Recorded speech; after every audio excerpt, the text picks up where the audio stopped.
6월 5일입니다. 용감한 군인들과 용감한 딸들이란 제목으로 역대상 7장 1절에서 8장 40절까지 말씀을 발췌해서 읽겠습니다. 이사갈의 아들은 돌라와 부하와 야숫과 시므론 이렇게 넷이다. 돌라의 아들은 우시와 르바야와 여리엘과 야메와 입삼과 스무엘인데 이들은 돌라 가문의 족장들이다. 다윗 시대의 족보에 오른 용감한 군인들의 수는 22,600명이다. 이들의 각 가문에 따라 족보에 오른 전쟁 용사는 36,000명이나 되었는데 그들에게 아내와 자식이 많았기 때문이다. 이사갈의 모든 종족에 속한 그들의 형제는 용감한 군인들이며 87,000명 모두가 족보에 올랐다. 베냐민의 자손, 베냐민의 아들은 벨라와 베겔과 여디아엘 이렇게 셋이다. 벨라의 아들은 에스본과 우시와 우시엘과 여리목과 이리 이렇게 다섯인데 이들은 모두 다 각 가문의 족장들이다. 그들의 족보에 오른 용감한 군인들은 22,034명이다. 납달리의 아들은 야셀과 구니와 에셀과 살룸인데 이들은 비라의 손자이다. 므낫세의 아들은 그의 첩 아람 여자가 낳은 아스리엘이다. 길르앗의 아버지 마길도 이 여자가 낳았다.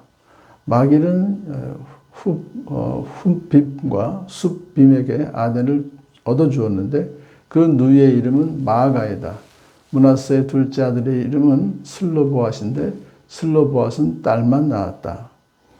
에브라임의 아들은 수델라이고 그 아들은 베렛이고 그 아들은 다하시고 그 아들은 엘라다이다. 그 아들은 다하시고 그 아들은 사바시고 그 아들은 수델라이고 또 에셀과 엘르앗이 있다. 그 땅의 토박이인 가드 사람이 그들을 죽였는데 그들이 가드 사람의 짐승을 빼앗으려고 내려갔기 때문이다. 그들의 아버지 에브라임이 여러 날 동안 슬퍼하였으므로 그 친척들이 찾아와서 그를 위로하였다. 그 뒤에 에브라임이 아내와 동침하였고 그 아내가 임신하여 아들을 낳았다. 에브라임은 자기 집에 불행한 일이 있었기 때문에 아들의 이름을 브리아라고 불렀다. 에브라임의 딸은 세라인데 그는 아레위 벳호론과 우센세라 성읍을 세웠다. 브리아의 아들은 레바와 레셉이다. 레셉의 아들은 델라이고 그 아들은 다한이고 그 아들은 라단이고 그 아들은 암묘시고 그 아들은 엘리사마이고 그 아들은 눈이고 그 아들은 여호수아이다. 아셀의 아들은 임나와 이사와 이스위와 브라이며 그들의 누이는 세라이다. 베냐민의 맏아들 벨라와 둘째 아스벨과 셋째 아하라와 넷째 노하와 다섯째 라바를 낳았다. 벨라에게 자손이 있는데 그들은 앗달과 게라와 아비웃과 아비수아와 나아만과 아화와 게라와 스브반과 후람이다. 기브온의 아버지 여이엘이 기브온에 살았는데 그 아내 이름은 마아가이다. 그의 맏아들은 압돈이며 그 아래로 수르와 기스와 바알과 나답과 그돌과 아히오와 세겔이 있고 미그롯은 심화를 낳았는데 이들은 다른 친척들을 마주보며 자기들의 친척과 함께 예루살렘에서 살았다. 넬은 기스를 낳고 기스는 사울을 낳고 사울은 요나단과 말기수아와 아미나답과 에스바알을 낳았다. 요나단의 아들은 무립바알이며 무립바알은 미가를 낳았다. 울람의 아들은 활을 잘 쏘는 용감한 군인들인데 아들과 손자가 많아서 모두 150명이나 되었다. 이들은 모두 베냐민 자손이다.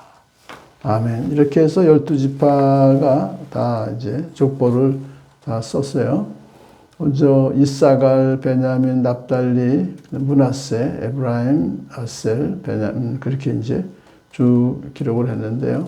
여기서 특별한 것은 용감한 군인들이 굉장히 많았다. 이것을 각 지파별로 이제 썼어요. 그것은 포로로 잡혀갔던 그들의 사계가 완전히 축 처져 있던 그들에게 유다 이스라엘 왕국의 또 12지파들은 상당히 군인들도 용감했다. 이것을 자부심을 그렇게 또 키우기 위해서 이렇게 썼다라고 볼 수가 있습니다.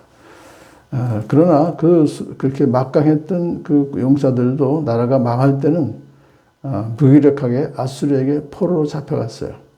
왜냐하면 그들이 하나님께 불순종하고 하나님이 가장 싫어하는 우상을 섬겼기 때문에 그래요. 그러니까 여기서 우리가 인간의 무력, 인간의 어떤 군사력 그것을 자랑할 것이 아니라 오직 여호와 하나님 찾아야 될 것이다. 우리 신약에서도 디모데후서 2장 1절에서 그러므로 내 아들이여 그리스도 예수 안에 있는 은혜로 굳세어지십시오. 우리가 굳세어질 수 있는 것은 오직 예수 그리스도 안에 있는 은혜로 된다는 것을 다시 한번 깨닫습니다.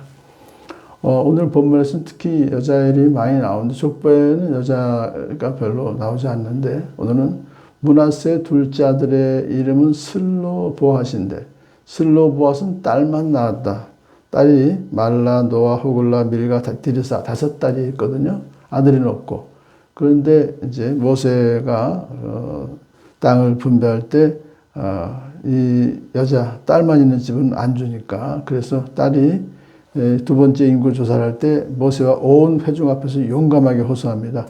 우리 아버지는 광야에서 돌아가셨습니다.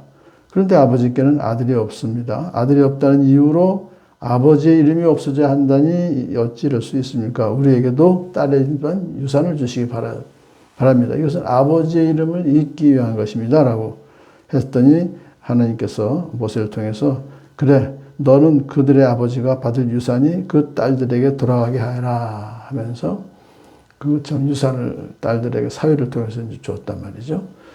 자, 그 여인 딸들이 용감했다는 것을 또 어떻게 알 수 있냐면 이 에브라임 두 아들이 이제 가드 사람에게 죽임을 당했죠. 그래서 여러 날 습하고 셋째 또 그 다음에 아들을 낳았는데 그 아들의 이름을 아예 재앙이라고 하는 브리아라고 하는 게 재앙이거든요. 그렇게 아주 굉장히 의기소침해 있을 그때의 딸이 아주 굉장히 큰일을 합니다.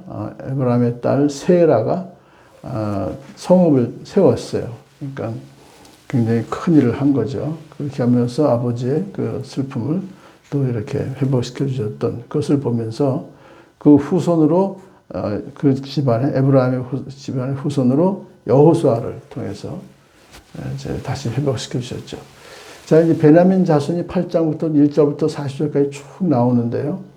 앞에서 잠깐 언급했었지만은 베냐민 지파가 사실은 이제 사사기 19장에서 21장을 보게 되면 전멸의 위기에 처했었죠. 거의 전멸하다시피 했는데 그런데도 불구하고 다시 회복시켜 주셔서 이렇게 베냐민 자손이 너무 맨 마지막에 보면 아들과 손자가 많아서 모두 150명이나 되었다라고 하잖아요. 베냐민 자손들 중에서. 그렇게 쭉 이어지면서 사울 왕이 베냐민 지파에서 나옵니다.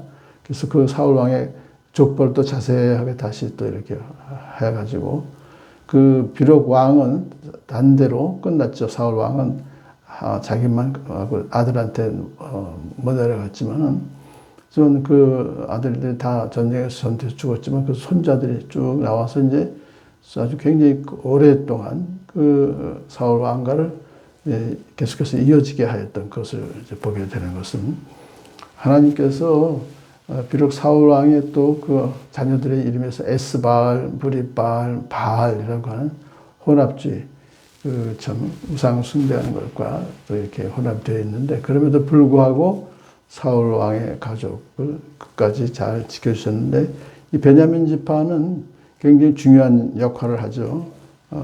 남유다 왕국을 유다 지파 혼자서만 하는 것이 아니라 베냐민 지파가 함께 같이 합세해서 남유다 왕국을 오랫동안 20대까지 잘 이어지게 했던 그러한 아주 중요한 지파가 된 것입니다.